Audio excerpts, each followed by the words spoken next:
morning. How many of you knew before today that Esther was a book in the Bible? Okay. Really?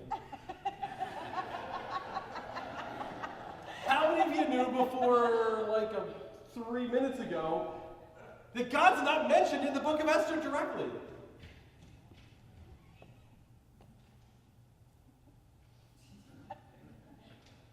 A whole book.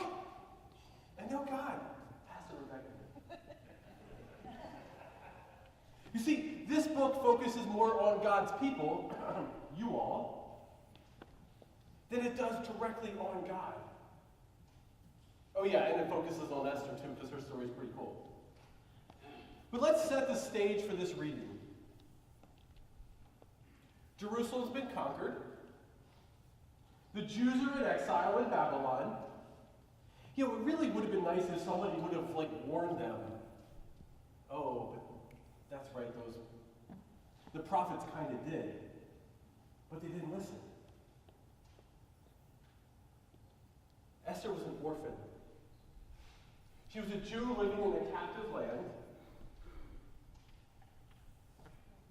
You can't get much lower on the totem pole.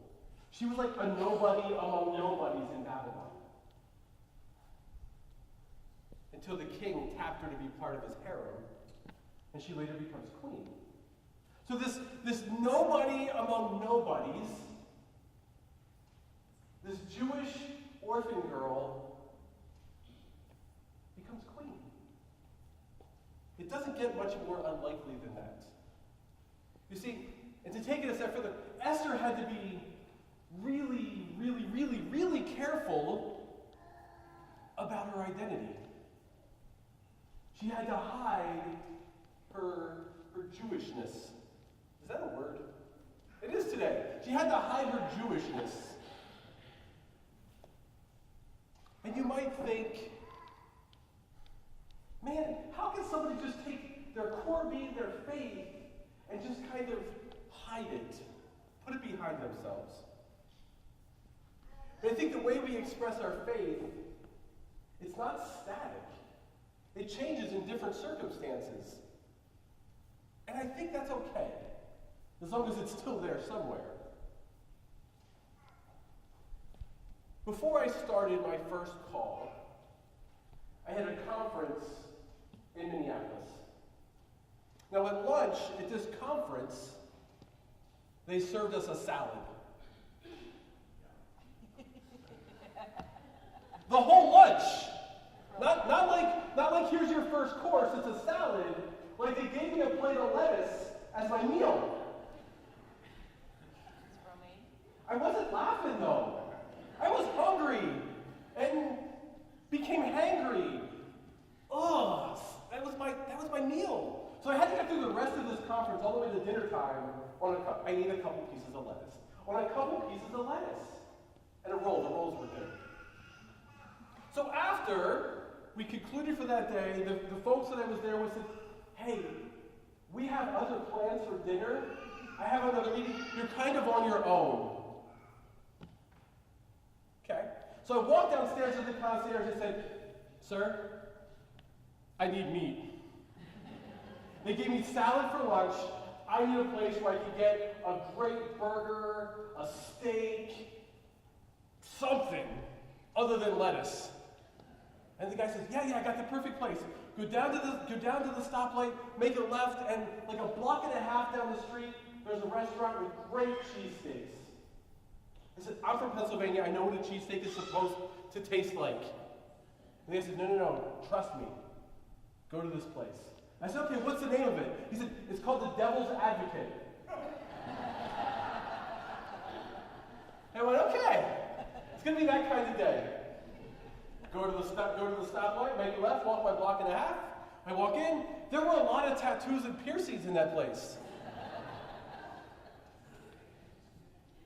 But it was perfect because I sat at, what's that thing that they, I'm not familiar, what's that thing that they call when they have people behind and they serve some people drinks?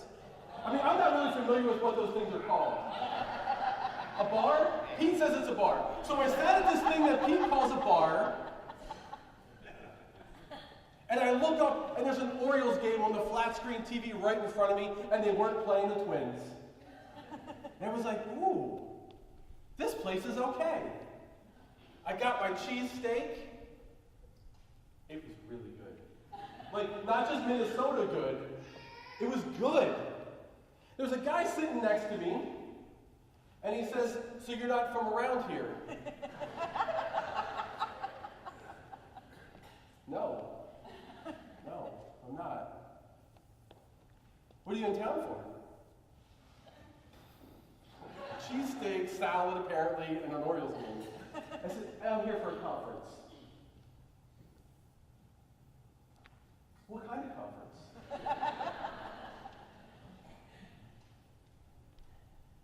Sales conference.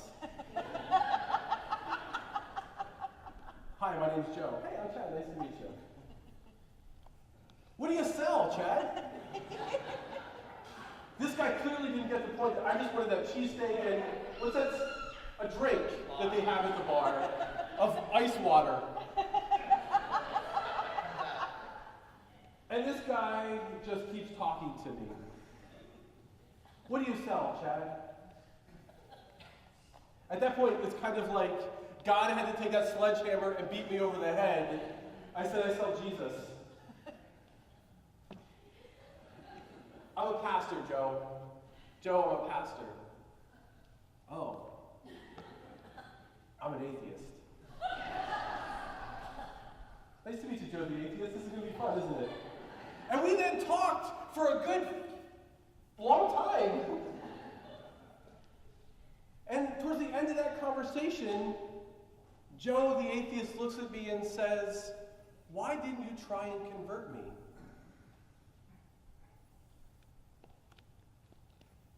I said, Joe, there's not enough alcohol in this bar to get you from Joe the atheist to Joe the Christian at one sitting. But maybe, just maybe, you were sitting beside me so that your eyes would just be opened a little bit. And maybe today, your perception of what it is to be a Christian, what it is to be a pastor, changed just a little bit. And maybe, just maybe, that door's open that next time, who knows? Maybe that seed was planted in you, Joe the atheist. He goes, I don't know, can I buy you a drink? I said, sure. He bought me a glass of water. The bartender then told him he could not have any more water. He had to go home. Joe the atheist became angry. You see, maybe there was a point. Maybe Esther's path led her to that place at that time to save those people. Maybe, as dense as I was, God kept telling me, you need to talk to this guy. Took me a while, but I did. And I think Esther had that same thing. I was trying really hard to just say, no, I'm not Pastor Chad. But eventually I had to. Eventually Esther had to come forward and say, yes, King, I'm Jewish. I need you to save those people. I don't want to give away the end. God plans all of us in places that we need to be. We just have to be open and open our eyes to see those opportunities, to share our faith. We don't have to go looking for them necessarily. They'll find us, and God will put us in those places if we're willing. Now, most of you know, when my home congregation pastor said to me, you should consider being a pastor, I laughed. Because I had a whole list of reasons why that shouldn't happen. I had a whole list of reasons. But what I discovered along the way is that list of reasons why I thought I shouldn't be a pastor opened so many doors and so many opportunities. During seminary, you have to do your chaplaincy work over the summer. I worked in a behavioral health unit, and one day after leading group, This gentleman, younger gentleman, was kind of like hovering behind me. That can be sometimes uncomfortable in a behavioral health unit. But this guy's hovering behind me, and I finish my conversation, I turn around, and he says, "So you were divorced?" I said, "Yeah." You know, one of those things like, I can't be a pastor, I was divorced. "So you were divorced?" "Yeah." "Can we talk?" "Yeah, let's talk." Now, the day before, he didn't want anything to do with me. But that opened the door. And him and I had a talk, and he looks at me and he says, "Does it get better? Does it get better?" I said, "That's a loaded question." It's a loaded question. And we talked and talked and talked, and he said, "I really hope it gets better. I'm in here because my wife filed for divorce last week, and I'm in here because I attempted suicide." Now, he didn't want to talk to me prior to that. But when he heard my story, he goes, "Oh, maybe I can talk to that guy." Now, that was one of my hang-ups going into seminary. And it opened the door wide open for a conversation with this young man. Absolutely amazes me that God uses those things in our lives that we're self-conscious of, that we don't want to talk about, that we just want to hide from, and uses them to help not only change ourselves, but change other people. That amazes me. It amazes me that God takes those things that we're so self-conscious of and says, one, you were forgiven, but I can use that. I can use your story. I can use your life. There's so many good things in Esther. There's so many rich things in this book.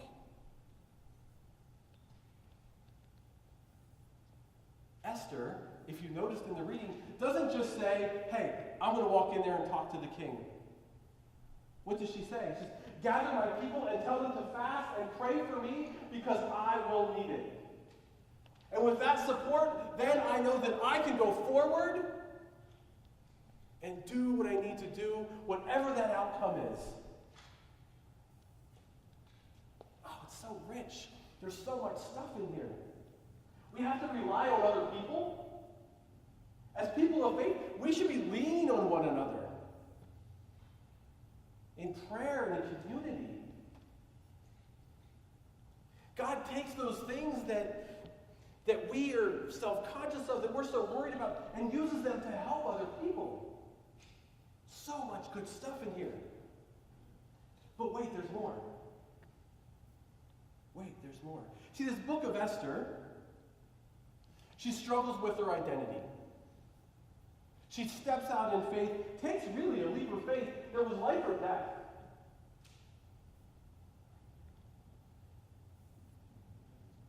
But there's critical questions that this book raises for us to deal with today. Critical questions that we can deal with today. How do we maintain our witness in our culture today? Now, we live in the land of the nuns. Not N-U-N-S. N-O-N-E-S. Those people who claim no religious affiliation. That's part of our society. That's part of our culture. How do we maintain our witness as people of faith in our culture today?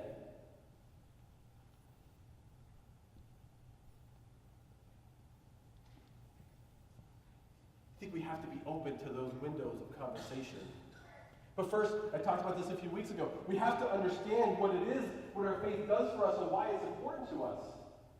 And then we can share it. What power does any of us have to make a difference? You watch the news. The world's upside down. You watch the news. How can we possibly make a difference? Who counted today? How many people do we have? 124. Now, I'm willing to bet that 124 of us can can do more together than I can do by myself. Pete gave it an amen. Yes. I bet 124 of us, I'm not going to do the math, plus 50 couple last night. You do the math in your head. I don't need to hear it. I bet we can do more together than we could do individually. I'm willing to bet that. I think I've talked about drinking and gambling today. That's not good. What risks are we willing to take on behalf of the vulnerable or the threatened? Esther took a risk. She took a risk because her people were threatened and she was scared. What are we willing to do? Now the church, we want to kind of think, oh, well, we're the church, we do the right thing, right? The church supported Nazi Germany. There were factions of the church that supported Nazi Germany, so we can't just take and say, oh, well, we always do the right thing. We have to be willing to take risks on our behalf, or on the behalf of others. And that's not always easy. Which identity ultimately shapes our lives? Was Esther the orphan? Was Esther the Jew? Was Esther the queen? Which identity shapes your life? Is it as a parent? A grandparent? Your profession? Is it your country? Is it your faith? If you rank those things, which comes out on top?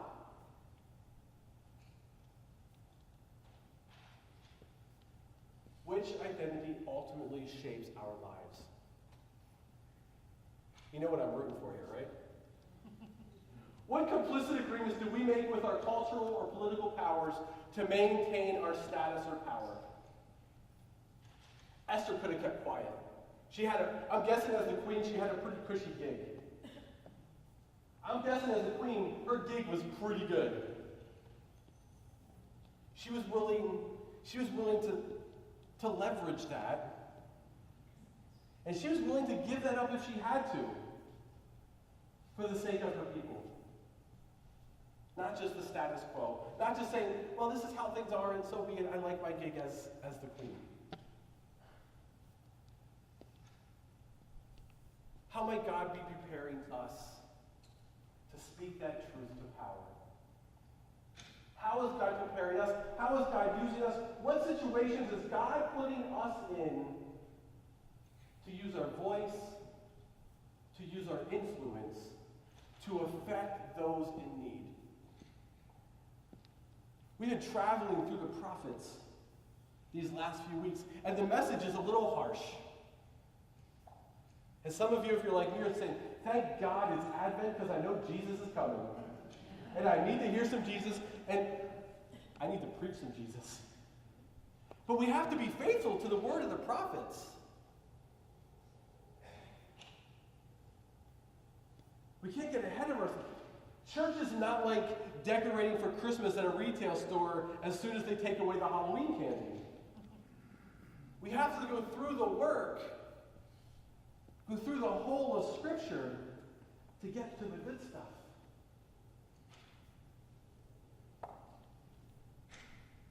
Think about those questions. Let them marinate a little bit. Because God is using you in ways that you have no idea. And God will continue to put you in places and put people in front of you that you can share your faith. And I pray that each of us just has a little bit of Esther inside of us. That we have the courage to speak up and to stand up for those in need. Because that little baby that's coming, that's what Christ's life is all about. And I hope we can reflect that. Not just in this season of Advent, but throughout the whole year.